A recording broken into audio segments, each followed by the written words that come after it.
The engines came first, low, steady rumbles that trembled the cracked asphalt of Main Street like distant thunder rolling in from the hills. At first, people thought it was a storm. Marigold Ridge didn't get many visitors, and certainly not the kind that arrived in a convoy of chrome and leather. Curtains were pushed aside. Coffee cups paused halfway to lips. Dogs stopped barking. And the whole town, sunburned and hollow-eyed, collectively squinted toward the sound. Then they saw them. Motorcycles. Dozens of them. Gleaming machines rolling two by two through the center of town, like they owned it, or maybe like they were claiming something no one else had wanted for years. Black jackets creaked over broad shoulders. Some wore sunglasses despite the afternoon glare. Others rode with helmets tucked under one arm, eyes scanning the town with unreadable expression. And at the front on a matte black Harley with a patchwork tank rode a man with a familiar face, at least to one woman, watching from the porch of an old peeling house on the edge of Marigold. Naomi Carter didn't move. She stood on the warped wooden steps of Sunlight House, hands clenched tight around the railing, her eyes locked on the lead rider as he slowed, then turned onto the gravel lot. Dust kicked up around the tires. The motorcycles rolled in one by one, circling like wolves before coming to a slow, organized halt. Engines died. Silence followed, but it was the kind of silence that hummed with tension, with expectation. The kind of silence that came just before something big. She hadn't seen him in 3 days. Not since the gas station. Back then, she hadn't asked his name. Hadn't waited for thanks. She'd simply stepped forward when no one else did, paid for his gas with the last of her cash, turned her back on the sneers and snickers, and drove away with a hollow ache in her chest. That morning had felt like every other in this dusty, dying town. Another day of rejection. Another set of cold shoulders and tight lips, pretending not to see the flyers in her hand. She never expected him to come back. But there he was. He dismounted the bike slowly, deliberately. He was tall, all sharp angles and worn in denim. Tattoos crept down his arms like tangled roots. His boots hit the ground with purpose, and in his hand, creased, smudged, wind-battered, was one of her flyers. The same one that had blown out of her car door as she'd driven away that day. He walked toward her, and Naomi felt the weight of every watchful eye on her neighbors, strangers' kids peeking through the shelter windows. People who had spent years calling her that girl with the lost cause. Partner people who had crossed the street when she passed. People who had told her to give up. But none of that mattered now, because he was looking only at her. When he stopped in front of the porch, Naomi saw it clearly, the faint bruise under his eye, the split in his bottom lip healing into a scar. But more than that, she saw something she hadn't expected: softness. Not weakness, not pity, just quiet understanding. He held up the flyer without a word. Naomi's breath caught. He said, "You dropped this." She blinked, looked at the crumpled paper, then back at him, then at the sea of bikers behind him, standing silently like sentinels. "I didn't think," her voice faltered. "How did you guess it caught the wind?" He said, a half smile tugging at the corner of his mouth. "And I figured, maybe it's time somebody showed up." Naomi couldn't speak, not right away, not with her heart hammering in her chest and her mind racing to understand what exactly was happening. But then the man, this stranger she had helped without a second thought, glanced past her toward the shelter. "You run this place?" he asked. "I do," she said, finally finding her voice. He nodded. "Name's Cole Dawson." From behind him, one of the other bikers called out, "We got the boxes, boss." Naomi stared as two of the men peeled back the tarp on the pickup they'd brought. Beneath it, crates of food, blankets, toys, medical supplies, things she hadn't dared to hope for anymore. Cole looked back at her and said quietly, "You helped me when no one else would. You didn't ask questions. You didn't ask for anything in return." He paused. "So we brought a little something." Naomi's fingers loosened on the railing. Just a little, and for the first time in years, she realized she might not be standing on this porch alone anymore. The wooden steps creaked under Naomi's feet as she slowly descended from the porch, her eyes still fixed on the boxes now being unloaded with surprising care by men who looked more like they belonged in a bar fight than at a children's shelter. But there they were, one of them crouching to tighten a loose wheel on a donated wheelchair, another adjusting a stack of canned goods to make sure nothing would fall. The contrast was staggering. Naomi wasn't sure if she should speak or just keep watching. Beside her, the chipped white sign of Sunlight House swayed gently in the wind, its faded blue letters catching the sun for once, almost like it too was trying to lift its head after a long time being ignored. She hadn't repainted it in years. Too many leaks to fix too many mouths to feed too few hands. Cole stood a few feet away, helmet under his arm, taking it all in.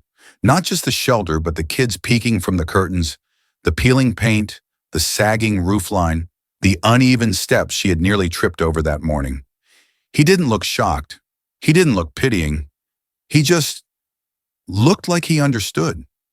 Naomi finally turned to face him, her voice low but steady. "Why did you really come back?" He met her eyes unflinching. "Because I know what it's like to be written off." The words hung there between them, heavier than the boxes his crew was unloading. Naomi had grown up here, or at least survived here. Marigold Ridge wasn't a place people aspired to live. It was where people stayed because leaving cost more than they had. The buildings weren't the only things broken. Hope was a rare currency, and compassion even rarer. She had learned that the hard way from teachers who looked through her, from store owners who followed her down aisles, from neighbors who crossed the street when she walked by with a crying child in tow. Sunlight House had once been her Aunt Mavis's home, back when it was just a worn-down cottage at the edge of town. After Mavis's husband passed and Naomi returned from college with nothing but debt and disappointment, the two of them turned the house into a haven.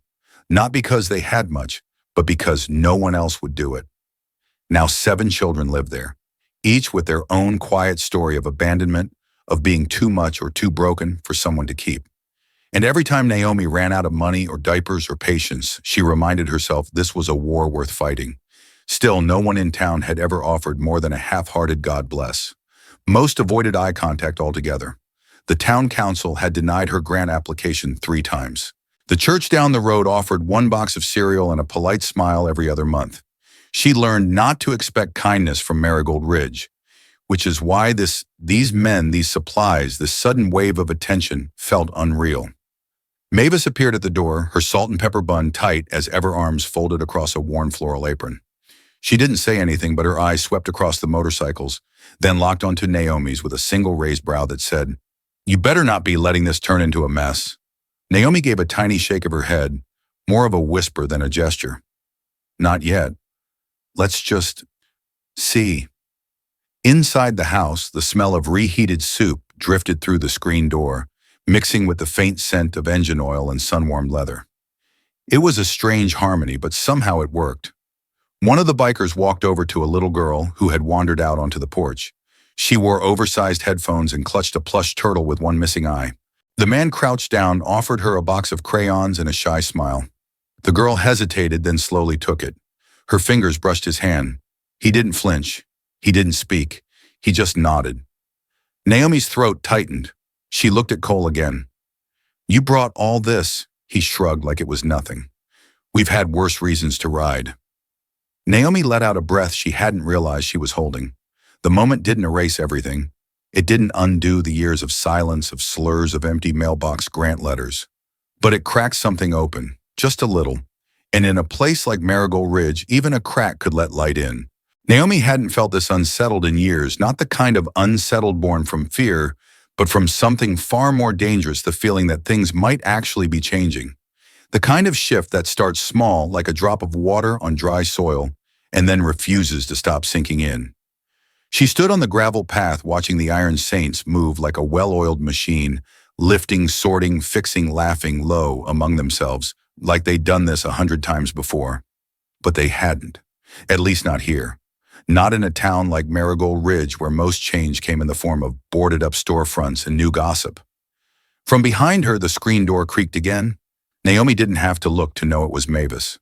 The old woman's steps were unmistakable, slow, but firm, like each one was a decision she'd already made. Mavis stopped beside her, arms crossed, eyes sharp. "You let bikers into my yard," she muttered, half under her breath, half into the wind. Naomi didn't respond at first. She just kept watching a man with a long gray braid carefully hammer a loose railing back into place with the handle of a screwdriver. Another had pulled out a measuring tape and was eyeing the slope of the wheelchair ramp like a contractor about to file a permit. "I didn't let them in," Naomi said finally. "They showed up."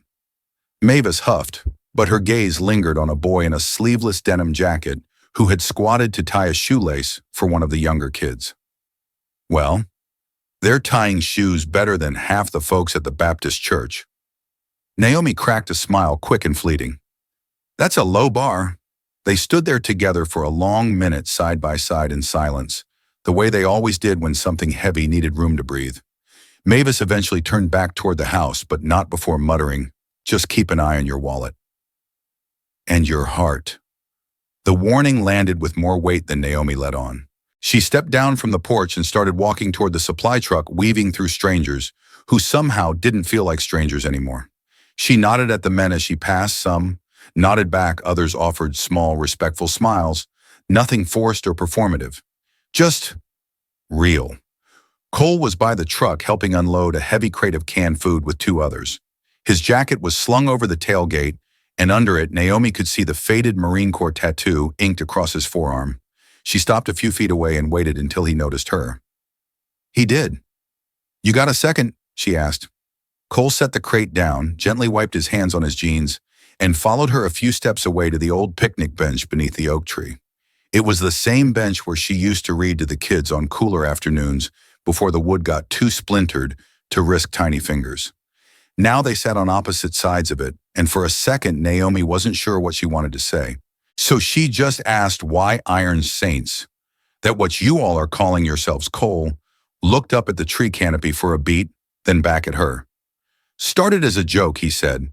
"Most of us served. Army Navy Corps. Some saw combat, some saw worse. When we came back, it was hard to be around people who didn't get it, so we found each other. Now we ride, we fix things, we find places that need hands. We don't have much, but we know how to build, and we show up when it counts." Naomi nodded slowly, absorbing every word.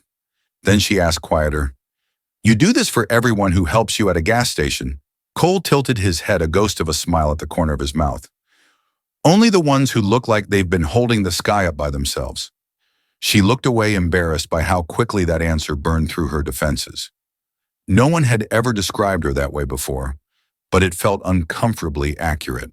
A burst of laughter echoed from the porch. One of the kids had discovered the biker's tattoo of a cartoon raccoon holding a wrench and was trying to mimic it on his arm with a marker. Naomi let the sound settle over her. She turned back to Cole. "You do realize this town doesn't take kindly to people like you, right? Or me, for that matter." He shrugged. "They'll learn. And if they don't," Cole leaned forward, resting his elbows on his knees, "then we keep showing up until they run out of excuses." For a long moment, Naomi just looked at him, at the scar on his chin, the silver in his beard, the quiet steadiness in his posture. She had seen so many men crumble when things got hard, but not him. Not today. "Thank you," she said, simple and honest. Cole didn't smile. He just nodded, and in that stillness, something unspoken passed between them. Not romance, not obligation, just a mutual understanding, two people who knew what it meant to be tired, but not defeated, to be doubted, but not erased. Naomi stood brushing dust from her jeans. "Come on," she said, tilting her head toward the porch.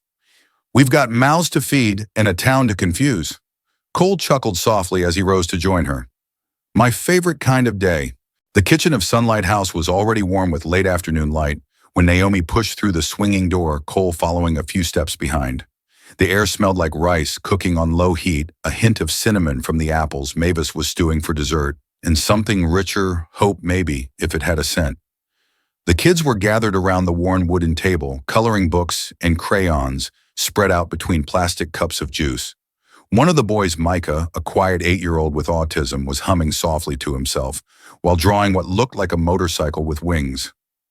Naomi gave his shoulder a gentle squeeze as she passed. "That one's got style," she said. He didn't look up, but his humming shifted a little lighter, a little higher. Cole leaned against the doorframe watching. There was a piece here that didn't match the peeling paint or the wobbly table legs. It came from the way the children leaned into each other naturally, how Mavis moved through the kitchen like she owned the earth beneath her feet, how Naomi's voice could quiet a room without ever raising in volume. It was something worth preserving, but the cracks showed even in the glow. A leak above the sink dripped steadily into a coffee can. The refrigerator moaned like it was giving its final performance. Naomi's sneakers squeaked against the warped linoleum, as she stepped to the counter and started sorting the supplies they'd just unloaded, boxes of pasta, peanut butter, applesauce. More food than the shelter had seen in a month. Mavis walked in, wiping her hands on a dish towel, eyeing Cole without a word before turning to Naomi. So she said, tone cool but edged with curiosity. "They staying for dinner?" Naomi looked to Cole, then back to Mavis. "They earned a plate." Mavis nodded once, then turned to the stove. "Well, they'd better like lentils." Cole chuckled from the doorway. "We've eaten worse." A few of the bikers were still outside, patching up the rain gutter and rearranging the storage shed. But others had begun trickling in, invited by the smell, or maybe the quiet magnetism of a home that felt more real than anything they'd passed in the last 100 miles. Naomi didn't stop them. She didn't say much at all. She just let it happen, and that alone felt revolutionary. Later, after dinner was done and dishes had been stacked, Naomi stepped out onto the porch alone. The sun was setting, casting long orange streaks across the gravel lot. She stood with her arms folded, watching as the bikers laughed low around the fire pit someone had built from broken bricks and rusted tire rims. The kids had drifted off to bed. Mavis was on the couch reading the same crime novel she always reread when she was trying not to care too much. Naomi felt the familiar weight creeping back into her chest, that quiet voice asking how long this moment could last, how many more nights she could string together like this before the roof fell in, before the bills choked the light again. But then she heard boots on the steps. Cole joined her, 2 steaming mugs of tea in hand. He offered one without speaking. She took it, fingers brushing his for the second time that day. They stood in silence for a while, watching the last light fade behind the trees. "I meant what I said," he murmured eventually. Naomi glanced at him. "Which part? That we show up, and we keep showing up." She sipped her tea, let the warmth settle in her chest. "They're not used to people like you helping people like me." Cole gave a slow nod. "They'll get over it, or they won't. But either way, we're still here." She didn't smile, not exactly, but the corner of her mouth curled in something close. And for the first time in years, Naomi Carter felt like the weight wasn't entirely hers to carry. The next morning, Naomi woke to the sound of hammers. Not loud, aggressive pounding, but a steady rhythm, purposeful and patient. For a moment, she thought it was part of a dream. Then she opened her eyes and realized it was real. She threw on a hoodie over her tank top and stepped outside, blinking into the soft light of day. The sun had just begun to crest over the pine trees, casting gold onto the gravel lot, where 4 motorcycles sat parked their chrome, catching the morning like it had been waiting for something good to shine on. And in front of the shelter, 3 of the Iron Saints were already at work reinforcing the front steps. One of them, an older man with a beard that looked like it had survived 100 winters, tipped his cap when he saw her. "Morning, ma'am." Naomi blinked again, still barefoot, still trying to find the line between dream and reality. "Morning," she mumbled. "You've got a bad support beam here," he said, tapping the wood. "Wasn't going to hold through another storm." Naomi stared at the man, his careful hands, the way he moved like he wasn't doing charity, but just what needed to be done. "I've lived here for years," she said softly, "and no one's ever offered to fix it." He looked up at her. Then they weren't paying attention. By midday, more bikers had returned. They worked in shifts, some hauling plywood, others sorting the boxes in the pantry, a couple helping Mavis move the broken freezer out of the kitchen. Naomi tried to help, but Cole waved her off with a quiet smirk. Delegating is a form of leadership, too. She rolled her eyes but obeyed. She had never been good at standing still. Her life was motion sweeping, folding, driving, organizing, pleading. But today something shifted. People were showing up, and not to criticize or correct, but to carry part of the weight. At one point, she caught Cole on the roof shirt, off hands, black with tar, joking with a biker named Ray who was laying new shingles. Naomi stood below with a cold jug of lemonade and couldn't help but laugh. "You're supposed to be intimidating," she called up. Cole grinned down at her, sweat beading at his temples. "Don't tell anyone, but I'm also decent with power tools and bedtime stories." That made her laugh harder than she'd expected. The kids noticed, too. They weren't used to strangers who didn't flinch at flapping hands or sudden shrieks. But these bikers, rough around the edges, sure moved with surprising ease through the unpredictable rhythms of the shelter. One of the toddlers had already claimed a spot on the lap of a man named Spade, who had a tattoo of a flaming skull on his neck. but spoke to the boy like he was the most important human on earth. And when little Josie, nonverbal, usually afraid of loud noises, walked up to one of the motorcycles and laid her tiny hand on the chrome gas tank, no one scolded her. No one warned her away. Instead, the owner knelt beside her and pointed out all the parts, the mirrors, the gears, the seat. She didn't say a word, but her smile said everything.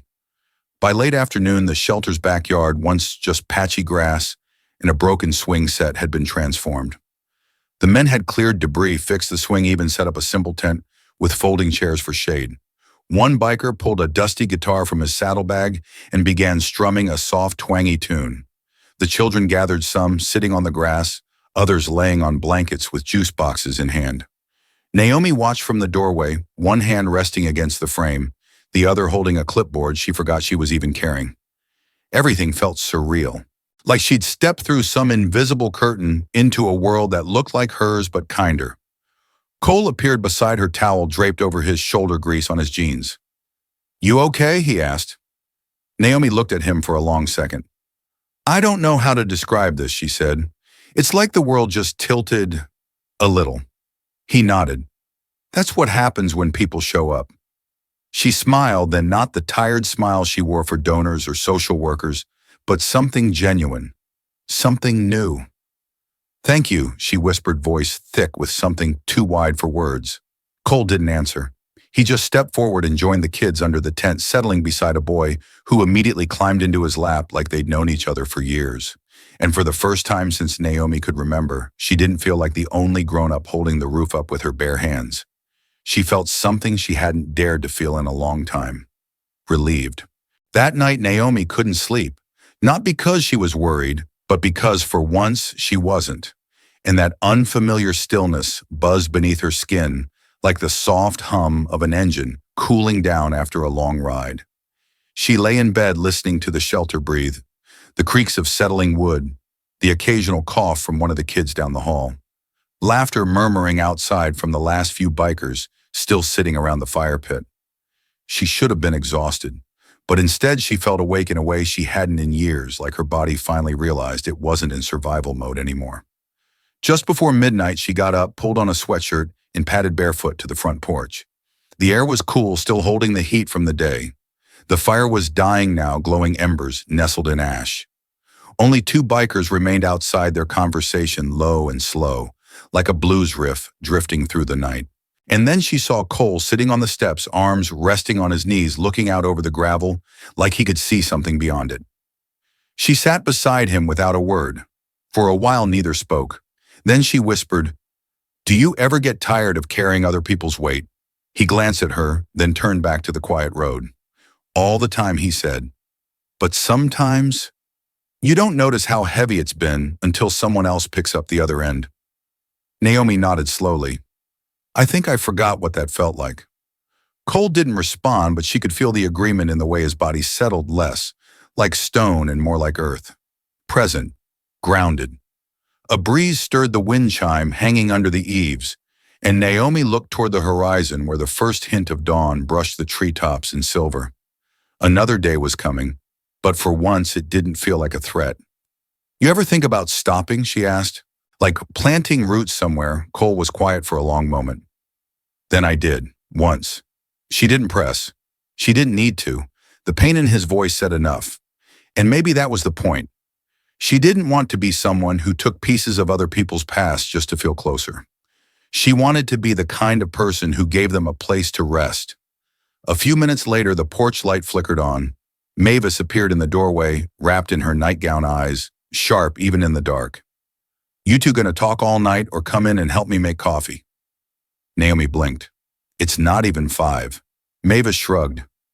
"Neither is the sun, but look, it's trying." Cole chuckled softly as he rose to his feet and stretched muscles cracking like tired joints in an old house. "She always liked this." Naomi smirked. She was born 80. They followed Mavis inside, and by the time the kids woke up, the smell of cinnamon rolls filled the kitchen. But that wasn't what brought the neighbors. It was the rumble. Just before noon, as Naomi was helping stack art supplies on the shelf, she heard it low at first, then louder. A familiar growl that made her pulse skip and her eyes dart to the window. More bikes, more than before. She stepped outside and froze. There were at least 20 riders this time pulling into the driveway with quiet precision. Behind them, two pickup trucks rumbled to a stop, beds piled high with crates. Blankets, food, medical kits, toys, paint, lumber. And right at the front, straddling a sleek red, Harley was Cole. He took off his helmet, met her eyes, and smiled.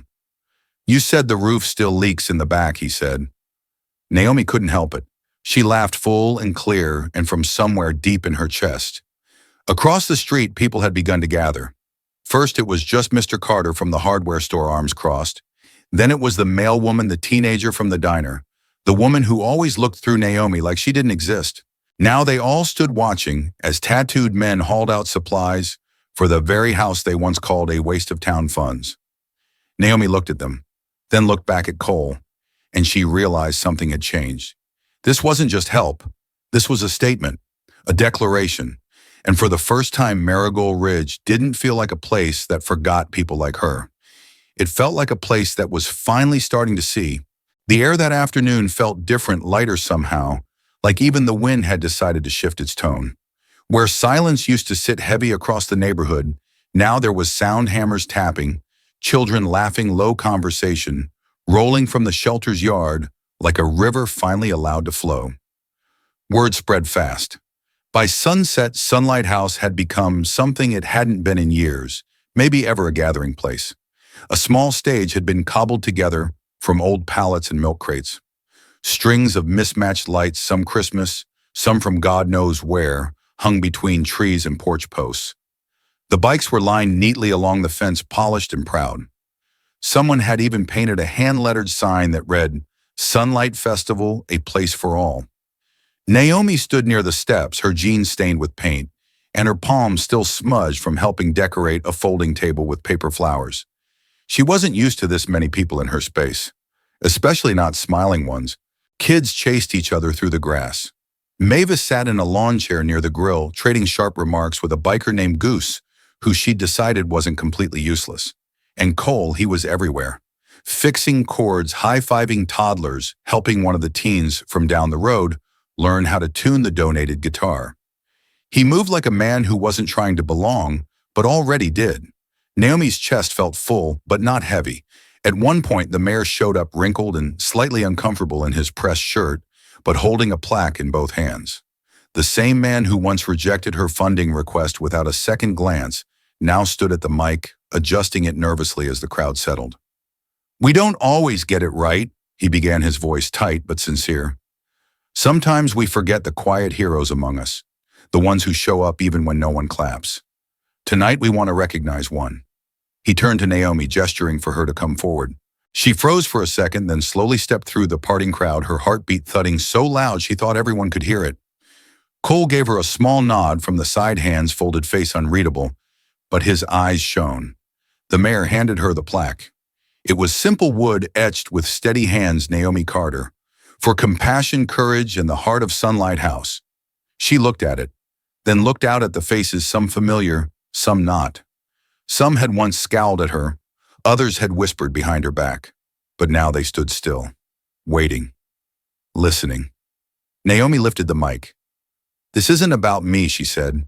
Her voice trembled at first, but steadied. "This house, these kids, the people you see standing beside me now, they were never the problem. The problem was how easy it became to look away." She paused. A breeze stirred the string lights above her. "I used to think hope was just a word," she continued, "but now I know it's a decision. You choose to show up. You choose to believe people can be more than what they seem. That change doesn't come from power or money, but from care, from being willing to stand next to someone who's always stood alone." A hush fell over the yard. For once, not even the kids spoke. Naomi looked over at Cole, and for a fleeting second, everything felt still, like the town had stopped holding its breath. "This house was built on broken things," she said finally. "But that doesn't mean it can't stand for something whole." The applause rose slowly, then louder. Clapping, whistles, even a few tears. Naomi stepped back, swallowing the lump in her throat as Cole met her halfway. He didn't say anything, just rested a hand gently at her back. And in that moment, Naomi understood something deeper than any words could offer. She wasn't just tolerated, she was home. If this story moved you, share it with someone who still believes kindness can change the world. Thank you for watching and for being part of Stories That Matter. Don't forget to like, subscribe, and hit the notification bell so you never miss another story that speaks to the heart.